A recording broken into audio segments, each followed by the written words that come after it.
আলহামদুলিল্লাহ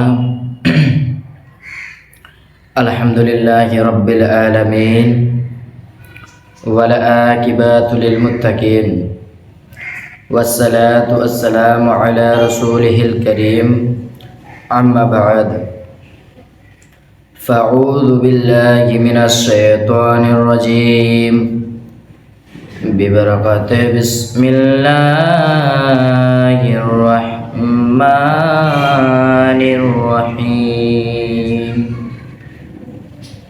সমস্ত তারিফ ও প্রশংসা সেই মহান আল্লাহ তাবারক ওয়া তাআলার জন্য, যিনি অক্ষয় অব্যয় কোন শব্দের দ্বারা 18,000 মাখলুকাতকে সৃষ্টি করেছেন এবং কোন শব্দের দ্বারা 18,000 মাখলুকাতকে ধ্বংস করিবেন। তিনার পরে পরে আপনার নবী, আমার নবী, আকায়ে নামদার মাদানিয়া তাজদার জনাবে মুহাম্মদ রাসূলুল্লাহ সাল্লাল্লাহু তাআলা আলাইহি ওয়াসাল্লামের উপর কোটি কোটি লাখ সালাম উচ্চ সুরে ভক্তি ভরে সকলে মিলে বলুন আলহামদুলিল্লাহ। আমি কোরআন হইতে আয়াত কারিমা পেশ করেছিলাম, যালিকাল কিতাবু লা রাইবা ফি, যে কিতাবের মধ্যে কোনো ভুল নেই, যে কিতাবের মধ্যে কোনো সন্দেহ নেই। যালিকাল কিতাবু লা রাইবা ফি এর মানে হলো যে কিতাবের মধ্যে কোনো ভুল নেই, ওই কিতাবের মধ্যে কোনো সন্দেহ নেই। যে ব্যক্তি মনে করে নিবে কে কুরআনুল মাজিদের মধ্যে এক টুকরা আয়াতে ভুল রয়েছে,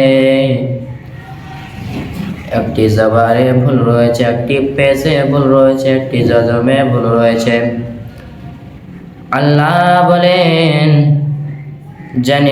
যেমন একটি ছেলেকে তিনার বাবা তিনার মা সন্তানকে ত্যায্য পুত্র করে দেয়, সেই রকম আমি আল্লাহ যে মনে করে নিবে কোরআনুল মাজিদের মধ্যে কোনো ভুল রয়েছে, সন্দেহ রয়েছে কিংবা জাবারে ভুল রয়েছে, তিনি সঙ্গে সঙ্গে কাফিরে পরিণত হয়ে যাবে। তিনাকে আল্লাহ তাবারক ওয়া তাআলা ইসলাম থেকে বরখাস্ত করে দিবেন। জোরে বলুন সুবহানাল্লাহ। এই কুরআনুল মাজিদের মধ্যে আল্লাহ তাবারক ওয়া তাআলা কোনো কিছুই ভুল সৃষ্টি করেননি, যদিও সৃষ্টি করেছেন তো সব সঠিক সৃষ্টি করেছেন। জোরে বলুন সুবহানাল্লাহ। যখন আমার নবী আকা মুস্তাফা সাল্লাল্লাহু তাআলা আলাইহি ওয়াসাল্লাম প্রথম দুনিয়ার মধ্যে এলেন, দুনিয়ার মধ্যে আসার পরে যখন তিনি সব জায়গায় ইসলাম প্রচার করতে লাগলো, ইসলাম প্রচার করার পরে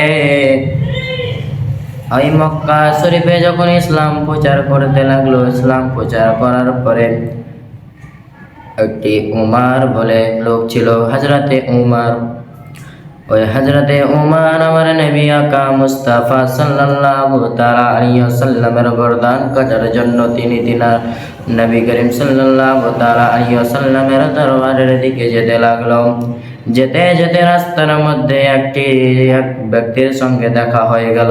সেই ব্যক্তির নাম ছিল নাঈম বিন আব্দুল্লাহ। নাঈম বিন আব্দুল্লাহ জিজ্ঞাসা করলো, এ উমর তুমি কোথায় যাচ্ছ? এ উমর তুমি কোথায় যাচ্ছ?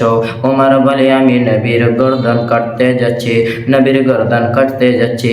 কেন? সে নাঈম বিন আব্দুল্লাহ জিজ্ঞাসা করলো কেন, তার কারণ কি? বললে তিনি একটি নতুন ধর্ম নিয়ে এসেছে, যে ধর্মটির নাম হলো ইসলাম। ওই ধর্মতে সবাই চলে যাচ্ছে। আমার বাপ দাদা দাদু যত আমরা যে ধর্মতে রয়েছে, এই ধর্মতে আমার বাপ দাদা দাদু ছিল, কিন্তু উনি এসে নতুন একটি ধর্ম নিয়ে ওই ধর্মতে সবাইকে দাখিল করে নিচ্ছে। তারপরে বলল, যখন নাঈম বিন আব্দুল্লাহ বলল, এ উমর তুমি তো মুহাম্মদের গলা কাটতে যাচ্ছ, এদিকে কি তুমি তোমার বাড়ির খবর জানো? বলে, কি হয়েছে?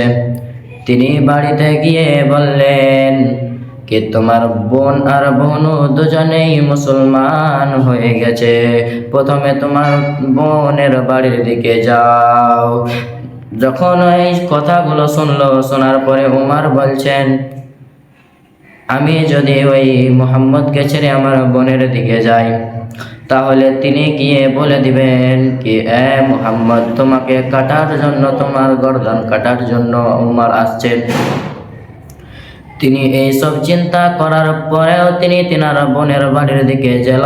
বোনের বাড়ির দিকে এগিয়ে যাওয়ার পরে তখন তিনার বোন আর বোন দুজনে কোরআন তেলাওয়াত করেছিল, সূরা তাহা তেলাওয়াত করেছিল। তখন পুরো কোরআন শরীফ নাজিল হয়নি।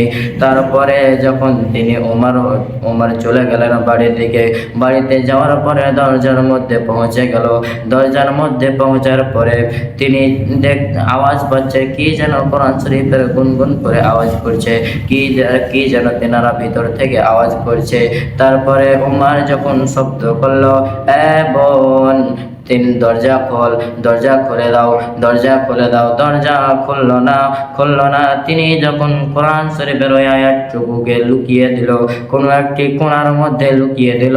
লুকিয়ে দেওয়ার পরে তিনি যখন দরজা খুলছে, দরজা খোলার পরে উমর জিজ্ঞাসা করছে, এ বোন, কিসের জন্য এত দেরি হলো?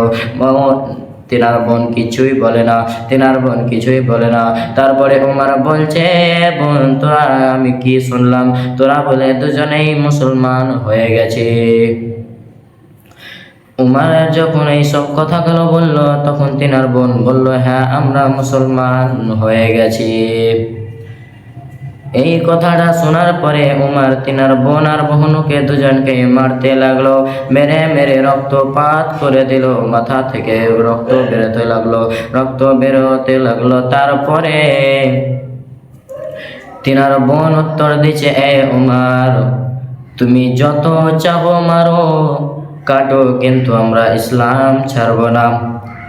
তারপরে সব কথাগুলো শোনার পরে তিনি একটু হেপসে গিয়েছিলেন। মারার পরে তিনি এক জায়গাতে বসলেন।